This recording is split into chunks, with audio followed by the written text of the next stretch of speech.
त्याचा यूज करून आपण काय करणार आहे हे शो करणार. ओके, मग आपण काय सपोज केलं m not equal to m double orthogonal. Okay, suppose m not equal to m double orthogonal.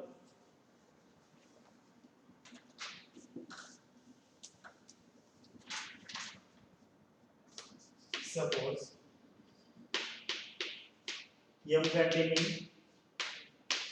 हे बघा suppose m containing m double orthogonal but m काय not equal to m double orthogonal. आपण हा याचा content होतो पण हा याच्या इक्वल नाही, म्हणजे ऑब्वियसली हा काय ना त्याच्यापेक्षा छोटा सेट येणार आहे. ओके, म्हणजे याचा हा सबसेट येणार आहे असं आपण मानलं. आपल्याला काहीतरी आपले शो काय करायचं m equal to m double orthogonal show करायचं, म्हणजे काहीतरी कॉन्ट्रॅडिक्शन आपल्याला पाहिजे. ठीक आहे, मग कॉन्ट्रॅडिक्शन काय मिळतं ते बघा. असं जर सपोज केलं तर हा सेट या सेट पेक्षा मोठा होईल, हे छोटा होईल. ओके, म्हणजे हा ही जी सबस्पेस याची सबस्पेस होईल. ओके, m काय आहे subspace of m double orthogonal असं त्याचं मीनिंग होईल. मग जर असं जर असेल तर आता आपण म्हणू शकतो बाय प्रिव्हियस थिअरम, जो आपण काय थिअरम यूज केला होता इथं जरा गोंधळ झाला. ठीक आहे, by previous theorem there exist non zero vector z naught, there exist non zero vector z naught. आता तुम्ही काय म्हटलं होते की मी घेताना इथे m घेतला होता. ओके, तर m रॉंग आहे, तिथे h होतं. ओके, पण इथे m नाही तर m double orthogonal. Okay, by previous theorem there is non-zero vector z naught belongs to m double orthogonal.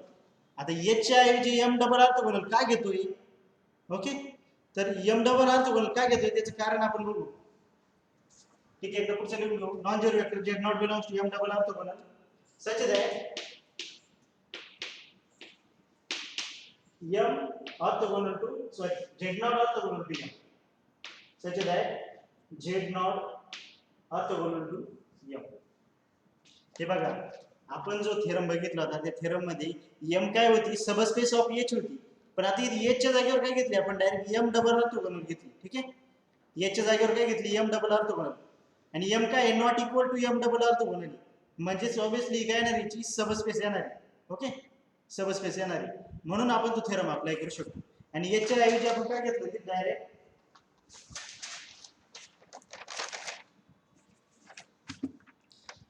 याच्या ऐवजी काय घेतलं m डबल ऑर्थोगोनल. मग आता आपण पुढची कंडिशन यूज करू शकतो such that z naught orthogonal to m. समजलंय बरोबर की कसं घेतलं ते समजलं पाहिजे. आता ठीक आहे, z नॉट जर ऑर्थोगोनल टू m आहे, z नॉट जर ऑर्थोगोनल टू m आहे तर z नॉट बिलॉंग्स टू काही m पर येईल का? येईल ना. z नॉट जर ऑर्थोगोनल टू m आहे तर z not belongs to m perp येईल. आणि and also z not belongs to काय m डबल पर येईल. कुठून इथून समजते. मग आता दोन्हीचं जर इनर प्रोडक्ट घेतला implies that inner product of z not with z not is equals to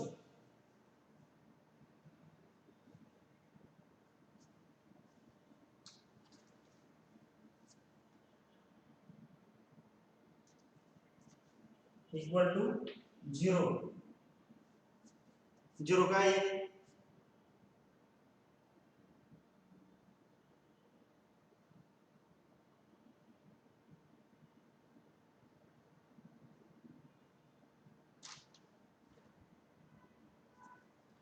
by definition आपण म्हणू शकतो इनर प्रोडक्ट काय 0 आहे.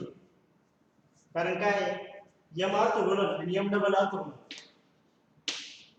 m ऑर्थोगोनल आणि m डबल ऑर्थोगोनल दोन्हीचे इंटरसेक्शन काय असतं 0 असतं. ते एकमेकांना काय आहे ते परपेंडिक्युलर स्पेसेस आहे. ओके, किंवा ऑर्थोगोनल स्पेसेस आहे म्हणून त्यांचं इंटरसेक्शन काय येतं 0 येतं. म्हणून याचं इनर प्रोडक्ट काय आहे दोन्ही एलिमेंटचा इनर प्रोडक्ट काय 0 बाय डेफिनेशन आपण म्हणू शकतो. Okay, implies that norm of z naught square is equals to 0 if and only if z naught equal to 0, if and only if z naught equal to 0. तर बघा काय समजतं याच्यावरून, कुठं कॉन्ट्रडिक्शन मिळतंय बघा बरं. वेअर वी गेट कॉन्ट्रडिक्शन, कुठं आपल्याला कॉन्ट्रडिक्शन मिळतंय?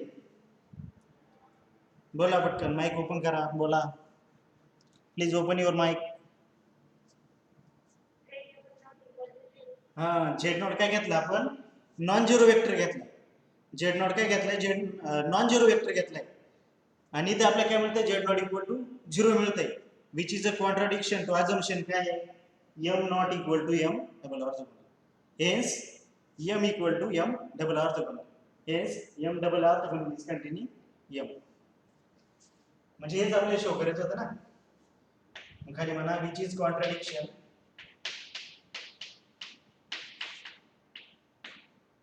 To z not not equal to 0.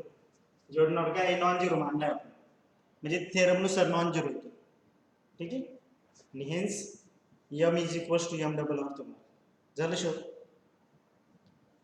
काल गडबड कुठं झाली ती?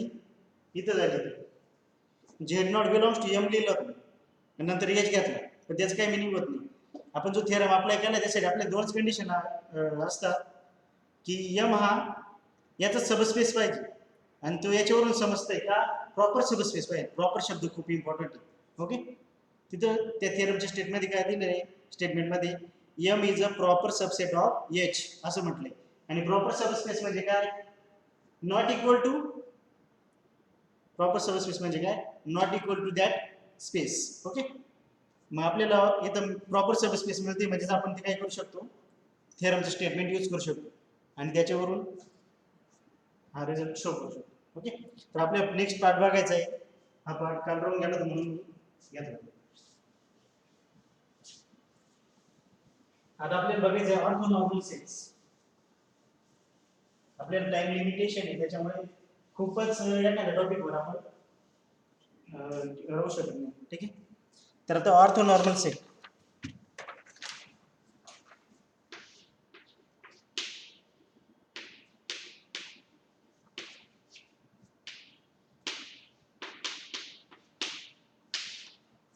बऱ्याच जणांनी डेफिनेशन ऐकली असेल ऑर्थोनॉर्मल सेटची. तर त्याची डेफिनेशन अशी दिलेली: an orthonormal set is a in a Hilbert space H is a non-empty subset of H which consists of mutually orthogonal unit vectors, that is it is a non-empty subset EI of H with the following property. म्हणजे shortcut काय सांगू शकतो आपण की EI is a subset of H. the set EI हा काय झालं? एक सेट झालं EI. मग तो EI काय असणार तुमचा? E1 E2 up to finite असेल किंवा इन्फिनाइट असेल. तो काय subset of H with the following properties. असा सेट की जो दोन प्रॉपर्टी सॅटिस्फाय करतो. following properties.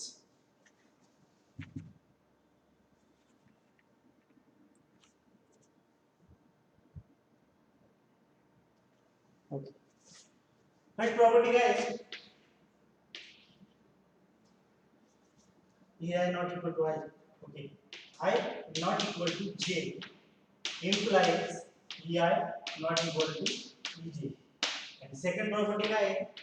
Norm of EI equal to 1 for all I. Okay. तर बघा, हा सेट असेल, या सेट मध्ये काही एलिमेंट असतील E1 E2 up to so on, जे काही एलिमेंट असतील. मग मी कुठले दोन एलिमेंट घेतले? E1 इक्वल टू E2 येईल का? नाही. E1 not equal to E2, कारण काय? E1 नॉट इक्वल टू 2, म्हणून काय येईल? E1 not equal to E2. आणि आणखी एक कंडिशन, ती कंडिशन सॉरी ही कंडिशन चुकली आहे.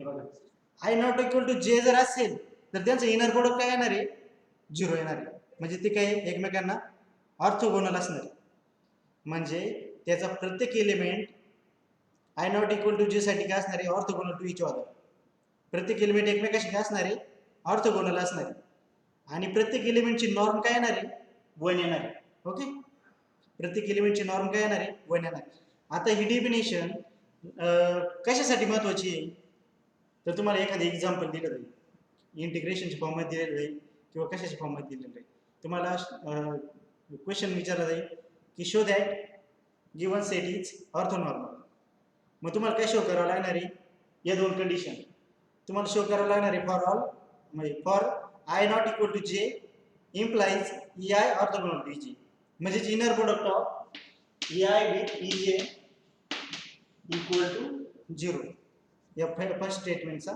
मिनिंग होतो दुसरा काय norm of e i equal to 1 norm of e i काय पाहिजे 1 पाहिजे ह्या दोन कंडिशन जेव्हा सॅटिस्फाय करेल तो सेट तेव्हा तो काय होईल ऑर्थोनॉर्मल सेट आपल्याला माहिती आहे का बेसिस आपण जी कन्सेप्ट बघितली बेसिस तर basis is a maximal orthonormal set basis हा काय असतो मॅक्सिमल ऑर्थोनॉर्मल सेट असतो म्हणजे त्याच्यामध्ये एक जरी एलिमेंट ऍड केला तर तो बेसिस होत नाही ठीक आहे तो मॅक्सिमल ऑर्थोनॉर्मल सेट असतो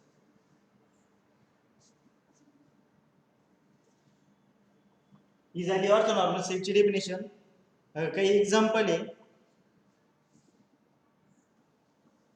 एक्झाम्पल म्हणजे फक्त एक्झाम्पल म्हणून दिलेली ती काही तुम्हाला सॉल्व्ह वगैरे करायला नाही सॉल्व्ह करायला तुम्हाला पुढे एक्झाम्पल असतं तर त्याने काय म्हटलंय ठीक आहे मी तुम्हाला 1 मिनिटात पीडीएफ दाखवतो म्हणजे आपल्याला ते लिहित बसायची गरज पडणार नाही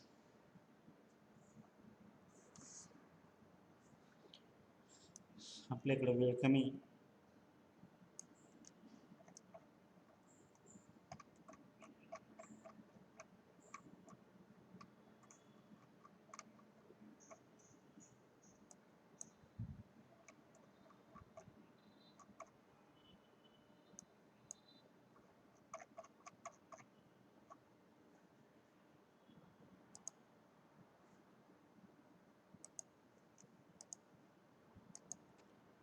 ओके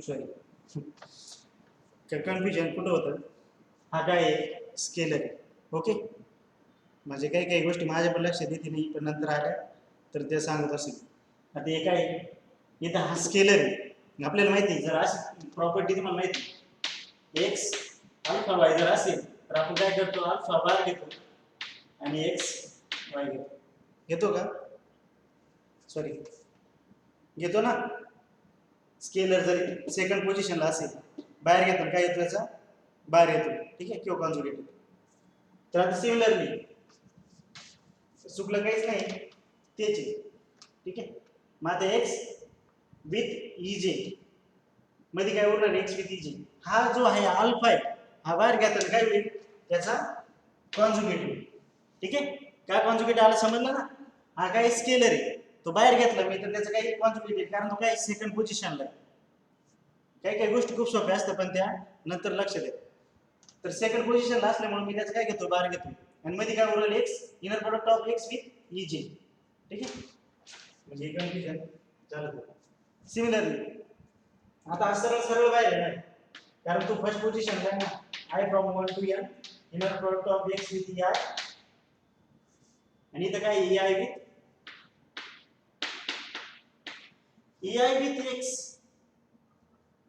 आपल्याला एक प्रॉपर्टी आहे की माहिती काय inner product of x with y is equals to y with x conjugate माहिती नाही प्रॉपर्टी मग आता ei विथ एक्स ला मी कसं लिहू शकतो ei विथ एक्स काय होतोय हा स्केलर बाहेर जातोय अल्फा मध्ये काय होतं ei आणि x मग तो असा पण लिहू शकतो मी x विथ ei पण काय त्याचा कॉन्जुगेट ओके आय होप इथपर्यंत समजलं असेल काही कन्फ्युजन असेल तर लगेच विचारू शकता माईक ऑन करून तुमची ठीक आहे, कारण तुमच्यापेक्षा जास्त कन्फ्युज मी होऊन जातो काही वेळेस.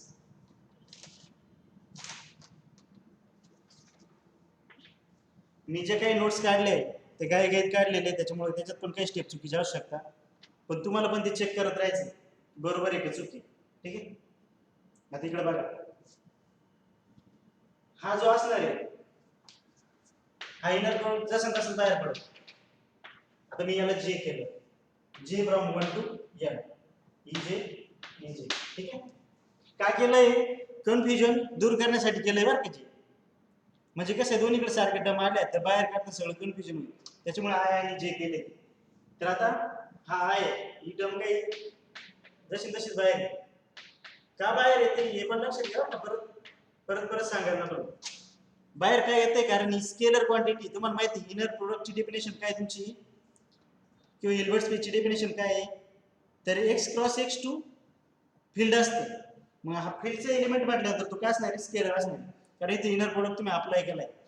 ओके, सेकंड एलिमेंट काय बाहेर निघणार इथला, तो कॉन्जुगेट बाहेर निघणार, कारण तो काय स्केलरची आपल्याला माहिती property, he property inner product of x with alpha y is equals to alpha bar into x inner product of x with y. मग हे काय summation j from 1 to n x ej conjugate x ej conjugate.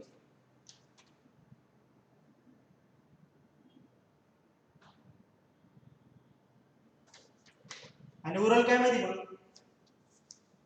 Inner product of ei with ej, inner product of ei with ej. मग आपण याला असं लिहायचं, असं पण लिहू शकतो, आपल्याला माहिती असं नाही लिहित आपण समेशन, असं लिहितो आपण summation i from 1 to n j from 1 to n inner product of x with ei आणि inner product of x with ej conjugate, आणि लास्टला काय उरणार, inner product of ei with ej. तर मला प्रत्येकाला रिप्लाय करा, एवढ्या जे स्टेप झाले याच्यात कोणाला काय अडचण आहे का, फास्ट रिप्लाय करा, कारण मला वाटतंय थोडं कन्फ्युजन होत असेल कोणाचं, पण आता क्लिअर करण्याचा प्रयत्न केलाय मी. ऍडजस्टमेंट कुठलीच नाही त्याच्यात, प्रत्येक स्टेप एकदम क्लिअर. तर फास्ट कमेंट करा किंवा बोला काय अडचण असेल तर, कारण आपला थेरम कंप्लीट होत आलाय जवळजवळ. कारण माझं असं नाही, मला प्रत्येकाला समजलं तरच शिकवण्यात काहीतरी उपयोग वाटतो. लास्ट स्टेपला प्लस आहे. ओके, हा ठीक आहे, चुकला असेल हेच मायनस मायनस प्लस. ओके, हा मग असं सांगत चाललं कमीत कमी. बाकीचे कोणाचंच काही रिप्लाय नाही, एकच विद्यार्थी का लेक्चरला, बाकीचे 6 जण का बरं गप्पी, पटकन बोला. समजले का, स्टेप नसेल समजत तर पटकन बोला, कुठली स्टेप समजत नाही लगेच सांगा, कारण थेरम कंप्लीट झाल्यानंतर तुम्हीच गोंधळात बस, म्हणजे गोंधळून जा. ठीक आहे, पटकन, आपले वेळ खूप कमी, 3 वाजत आले, 15 मिनिटं.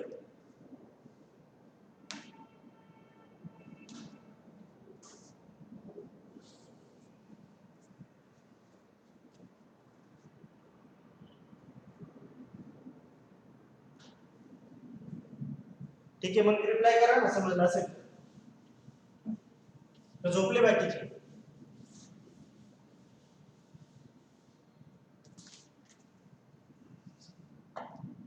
समजलं असेल तर रिप्लाय करा.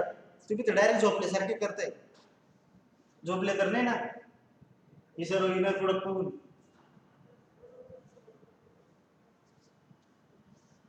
ठीक आहे, आता इथपर्यंत क्लिअर झालंय.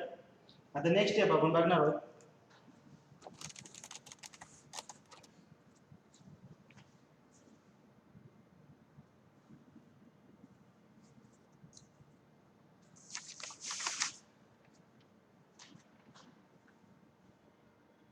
ठीक आहे, हा नॉर्म ऑफ एक्स स्क्वेअर, तिथला नॉर्म ऑफ एक्स स्क्वेअर जसं तसं इथे, म्हणजे norm of y square equal to घेत होतो आपण. ठीक आहे, norm of x square norm of x square minus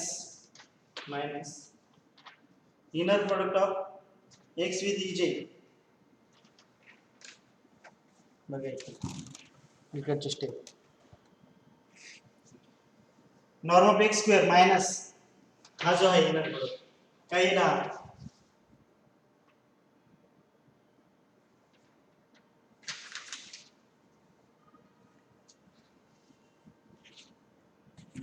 बोला पटकन समजलं असेल तर बोलायला काय हरकत नाही.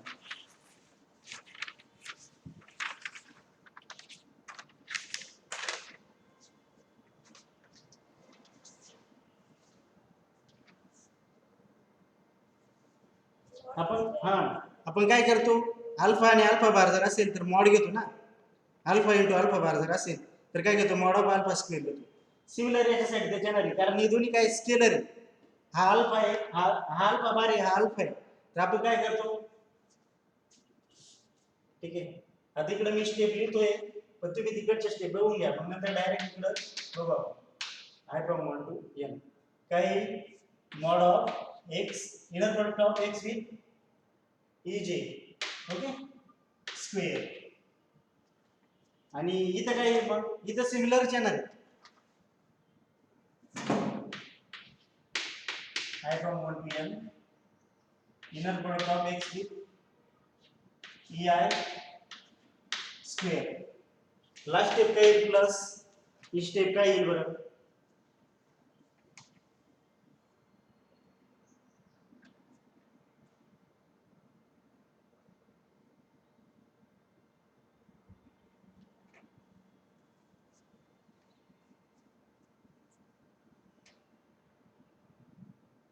ओके तर लक्ष द्या आधी स्टेप मध्ये जर i इक्वल टू जे जर घेतला i इक्वल टू जे जर घेतला तर काय होईल बरं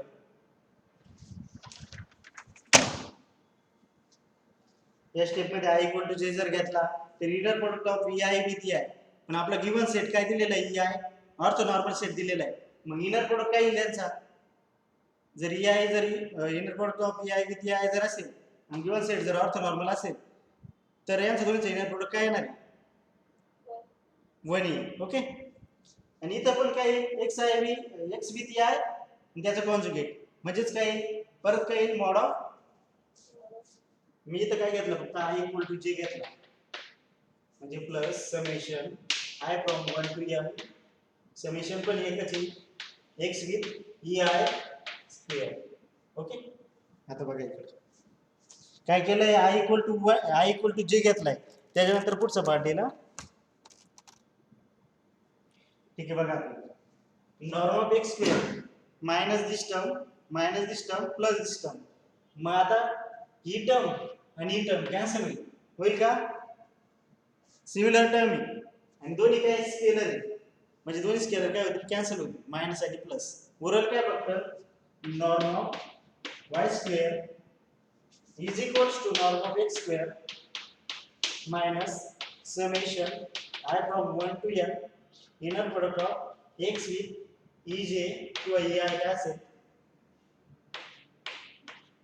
जस्ट इंडेक्स 1 to 3 असणार मग ते i असेल किंवा j असेल त्यांना फरक पडत नाही जेव्हा i इक्वल टू j असेल इंडेक्स इक्वल असणार ओके तर काय आलंय norm of y square is equals to norm of x square minus this but we know that आपण अगोदर काही सपोज केलंय का नॉर्म ऑफ y स्क्वेअरच्या बाबतीत ठीक आहे y बिलॉंग्स टू h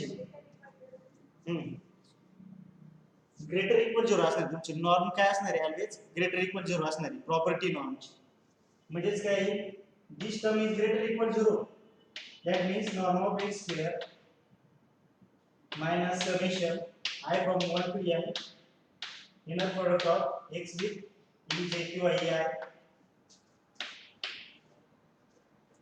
दोन्ही इक्वल आहे ना म्हणजे काय असणार ग्रेटर इक्वल 0 असेल का ग्रेटर इक्वल 0 का since y square greater equal 0 y square greater equal 0 मग काय पाहिजे होतं आपल्याला जे पाहिजे होतं ते त्याच्यावरून सम मिळेल ना ही जर टर्म इकडे गेली तर काय होईल summation I from 1 to n mod of x with ej square is less than or equal to norm of x square. झालं शो? हे शो करायचं होतं ना? येस और नो? हे शो करायचं होतं ना?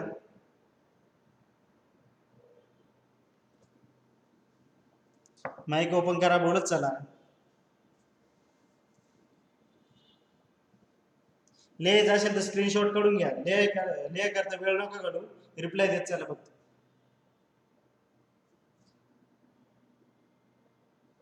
ठीक आहे, हा फर्स्ट पार्ट झाला. त्यानंतर 2-3 लाईनचा फक्त सेकंड पार्ट आहे, तो घेऊ आणि बाकीचं उद्याच्या लेक्चरला बघू आपण.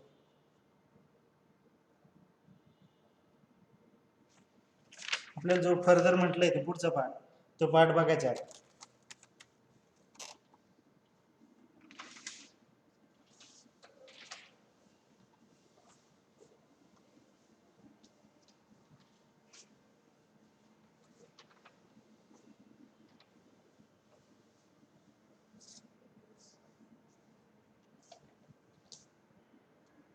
For each j आपल्याला शो करायचं ते पुढचं. when is less than equal to j is less than equal to n x minus summation I from 1 to n x with ei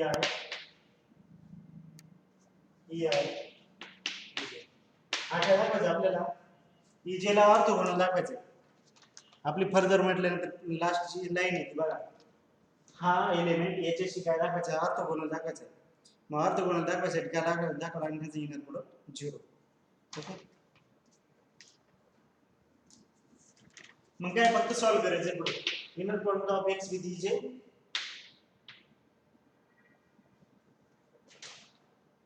okay, x with ej minus, बघा आता पुढच्या स्टेपला आपण जास्त लिहित बसणार नाही. आपल्याला माहिती आहे स्केलर बाहेर काढायचा आहे, तो स्केलर फर्स्ट पोझिशनला म्हणजे तसं बाहेर minus summation I from 1 to n inner product of x with ei आतमध्ये काय होतंय ei with ej. Okay, ei with ej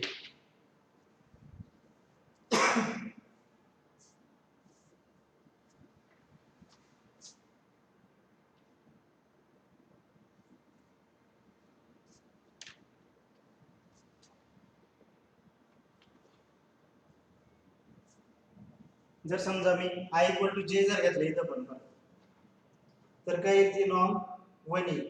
okay, I equal to j जर घेतलं इथं तर हा इनर प्रोडक्ट काय 1 येईल. म्हणजे उरल काय फक्त inner product of x with j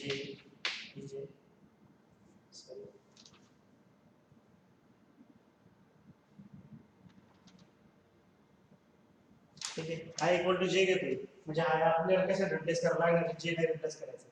मग काय minus I equal to j घेतला, inner product of x with ej minus inner product of x with ej. Result काय देतात, since inner product of ei with ej is equal to orthogonality. म्हणजेच काय असणार आहे, वर्ग असणार आहे I इक्वल टू जे साठी. Okay, I equal to j साठी.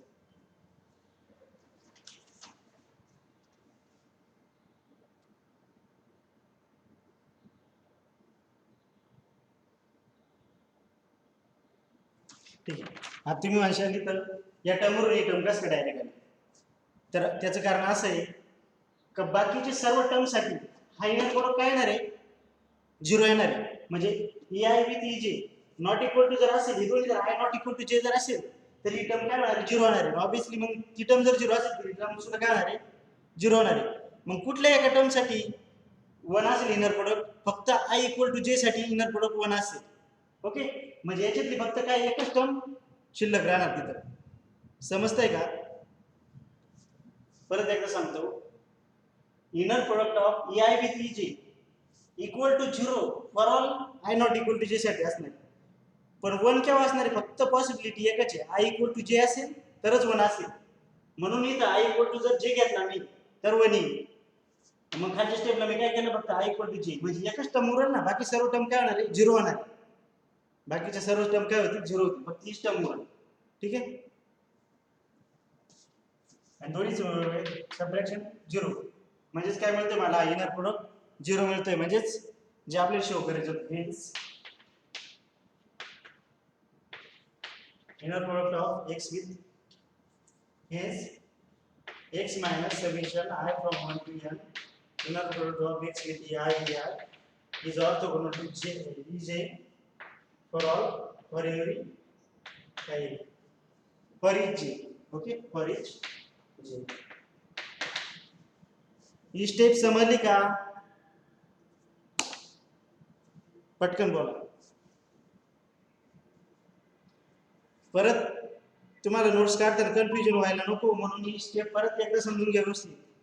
काय इथं हा inner product i equal to j जर नसेल तर हा इनर प्रोडक्ट 0 येणार आहे, आणि 0 जर आला तर बाकीचे सर्व टर्म 0 होणार आहे सोबत. ओके, मग फक्त एकाच टर्म साठी तो इनर प्रोडक्ट 0 येत नाही. ती टर्म कोणती? i इक्वल टू जे. आणि मी तर जर i इक्वल टू जे जर घेतला, इथं जे जर घेतला तर काही inner product of ej with ej काही 1 येईल, कारण काय ऑर्थोनॉर्मल सेट आहे. आणि इथं परत i इक्वल टू काय घेतला? जे घेतला, म्हणजे काय इथे एकच टर्म उरणार आहे, x ej. ओके, ती टर्म खाली जशी तशीच घेतली आणि दोन्ही सबट्रॅक्शन 0 आली. हेच आपल्याला शो करायचं होतं.